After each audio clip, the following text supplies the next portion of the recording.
Hi, this is StarMeet, Vedic Astrology for Modern Life. Today, we're covering the essentials of Jyotish, what Vedic astrology actually is, why your Vedic zodiac sign is most likely different from your Western sign, and how the 120-year timing system maps the key events of your life. If you'd like to calculate your personal Vedic birth chart for free, the link is in the description below this video. First line. Vedic astrology is an ancient Indian science of light, a system over 5,000 years old that maps karmic patterns, life timing, and soul purpose through the positions of 9 celestial bodies in the Sidereal Zodiac.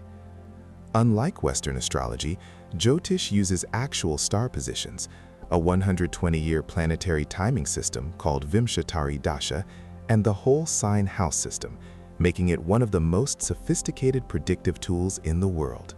This guide covers everything a beginner needs: what Jyotish is, how the Sidereal Zodiac and Ayanamsha work, who the 9 Navagraha are, and how Vimshottari Dasha times life events. By the way, if you want to see your Vedic chart right now, calculate it for free. Link is in the description below. So, what exactly is Vedic astrology, or Jyotish? Vedic astrology is the system for interpreting the karma of a soul's current incarnation through the positions of 9 celestial bodies at the moment of birth. The word Jyotish comes from the Sanskrit Jyoti, meaning light, and Ish, meaning Lord or Master, literally the Lord of Light, or the science of heavenly lights. It is the 6th of the 6 Vedangas, the limbs of the Vedas, and is called the eye of the Vedas, the faculty that perceives the karmic structure of time itself. According to the Brihat Parashara Hora Shastra, the foundational classical text of Jyotish, Janardana took the forms of the grahas to bestow upon living beings the fruits of their karma. This establishes the entire philosophical basis. Planets are not physical causes of events. They are karmic indicators, a cosmic mirror reflecting what has already been set in motion by the soul's accumulated actions across lifetimes. Vedic astrology works with 3 karmic categories. The first is Sanchita karma, the total accumulated karma from all past lifetimes. The second is Kriyamana karma, new karma being created through current free will choices. The third is Prarabdha karma, the portion of Sanchita karma that has ripened and activated for this specific lifetime. The birth chart reveals Prarabdha karma, not deterministic fate, but the karmic field of potentials, challenges, and timing windows that form the substrate of this incarnation. This is fundamentally different from Western astrology's psychological approach, where planets are treated as archetypal influences on personality development, not karmic timers. Classical Jyotish is organized into 3 branches: Hora, natal and predictive astrology of individuals; Samhita, mundane astrology, weather, politics, kingdoms; and Ganita Siddhanta, mathematical astronomy, the precise calculation of planets and ephemeris. Most modern practitioners work in the branch of Hora. Now let's talk about the key technical difference, the sidereal and tropical zodiacs, and what Ayanamsha is. Western astrology uses the tropical zodiac, anchored to the seasons. 0 degrees Aries always equals the spring equinox, March 20 or 21, regardless of where the sun is actually located among the constellations. Vedic astrology uses the sidereal zodiac, anchored to actual star positions. When Jyotish says the sun is in Aries, it means the sun is physically located in the region of sky occupied by the Aries constellation. This divergence exists because Earth's axis wobbles in a slow cycle called axial precession, at a rate of 50.29 arcseconds per year, or roughly 1 degree every 72 years. As a result, the tropical and sidereal zodiacs slowly drift apart over centuries. The correction factor that converts tropical positions to sidereal positions is called Ayanamsha. The most widely used system is the Lahiri Ayanamsha, approximately 23.5 degrees today. This is the official standard of the Government of India.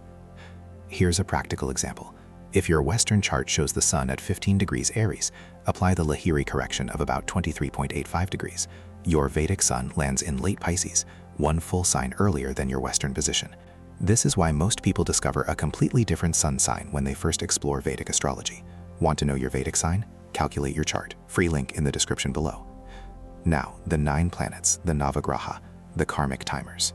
The word graha in Sanskrit means that which seizes or grasps, from the root gra, meaning to grasp the mind.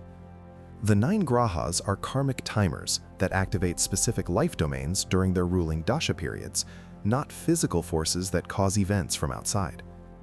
Vedic astrology uses 9 grahas, the 7 classical visible planets, plus Rahu and Ketu, the moon's north and south nodes. Sun, 6-year dasha. Key significations: soul, ego, father, authority, vitality. Moon, 10 years. Mind, emotions, mother, nurturing. Mars, 7 years. Will, aggression, siblings, real estate. Rahu, 18 years. Expansion, illusions, foreign influence. Jupiter, 16 years. Dharma, wisdom, children, wealth. Saturn, 19 years. Restriction, karmic reckoning, perseverance. Mercury, 17 years. Intellect, communication, commerce. Ketu, 7 years. Moksha, asceticism, past life gifts. Venus, 20 years. Desire, love, beauty, vehicles. The total Vimshottari cycle is 120 years, the classical maximum human lifespan in Vedic texts. Rahu and Ketu are not physical bodies. They are mathematical points where the moon's orbital plane intersects the ecliptic. In Vedic philosophy, Rahu, the north node, represents karmic hunger and expansion into unfamiliar territory. Ketu, the south node, represents karmic release, past life mastery, and the path toward moksha.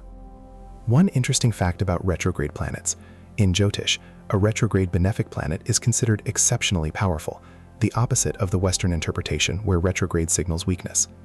The reason: a retrograde planet is physically closer to Earth, therefore more visually bright in the sky. A retrograde Jupiter or Venus delivers its significations with unusual intensity. The house system, whole sign houses, and Lagna. Vedic astrology uses the whole sign house system. Every zodiac sign occupies exactly one full house, 30 degrees. If your ascendant is at 25 degrees Leo, then all of Leo is your first house, all of Virgo is your second house, and so on. This contrasts with Western quadrant systems like Placidus, where houses have unequal sizes. In Jyotish, the sign and the house form a single unified unit of karma, inseparable. Lagna, or the Ascendant, is the zodiac sign rising on the eastern horizon at the exact moment of birth. It is the most important point in a Vedic chart. Unlike the sun, which stays in one sign for a month, the Lagna changes every 2 hours, making it the uniquely precise space and time coordinate of birth. This is why exact birth time is critical in Vedic astrology. Vedic astrology simultaneously uses 2 Lagnas. Janma Lagna, the birth ascendant, is objective external reality, what actually happens in life.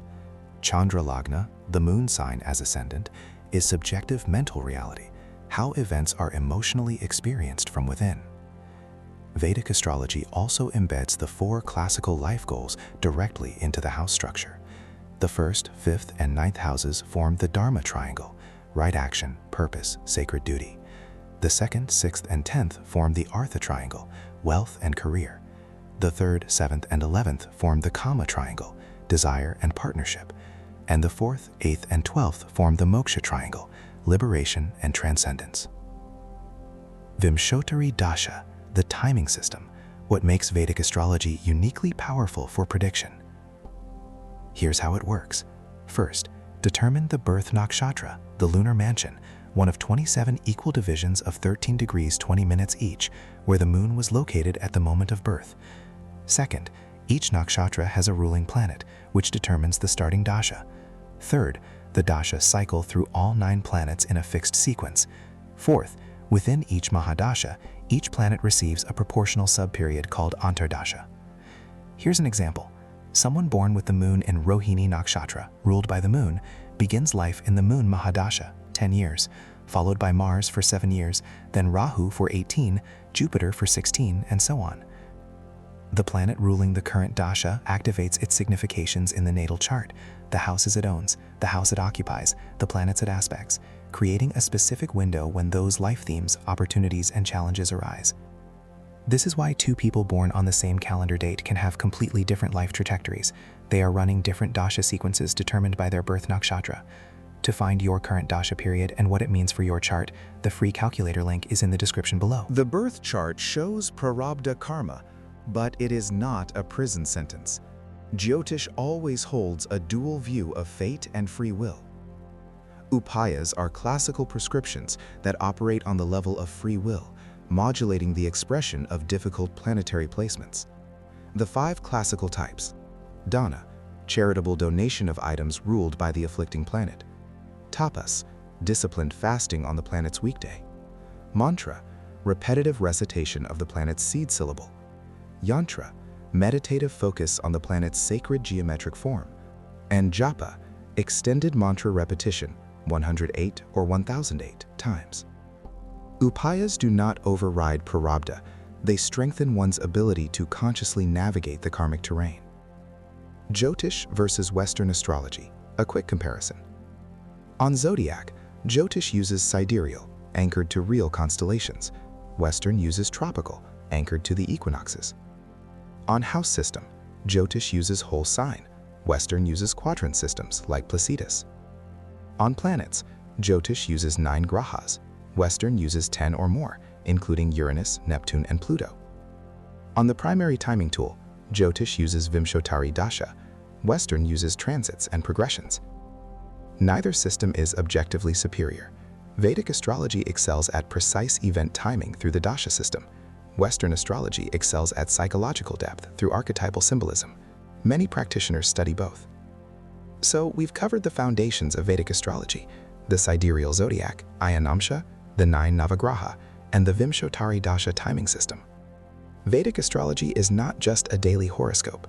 It's a detailed map of karmic patterns, timing windows, and the purpose of your soul's current journey. Want to see what your personal Vedic chart says? Calculate it for free. Link is the first line in the description below. You'll see all 9 planets in the Sidereal Zodiac, your current Dasha period, and much more. No sign-up required. If this video was useful, hit the like button. It really helps the channel grow.